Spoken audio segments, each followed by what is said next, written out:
Hello guys, welcome back. So I noticed that a lot of us that share our videos on WhatsApp don't share it the right way. For example, we just copy our YouTube videos link and write some text and then share it. So when we do it that way, we are limiting the viewers or the person watching the video. We're limiting them from engaging with the video. For example, when you share the link of your YouTube videos on WhatsApp, WhatsApp will automatically generate a thumbnail for the video. And most times, people on WhatsApp do click on the thumbnail to watch the video. And when they do that, only the video will play. Other options, other features that's supposed to be available for the viewer, like liking the video, commenting, and other engagement options will not be there.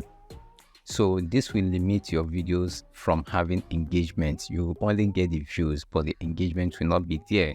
So a better way of sharing your YouTube videos on WhatsApp is to share the link together with the thumbnail. So you can download the thumbnail from your YouTube studio, or if you have it already on your phone, when you want to share your YouTube videos link on WhatsApp, you share it with the thumbnail. So when you share it with the thumbnail, when your contact wants to watch the video, when they click on the thumbnail you share with the link, only the image will appear, the video won't play.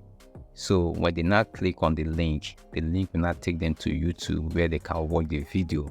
And the option of liking, sharing, commenting, and even subscribing will be available to them.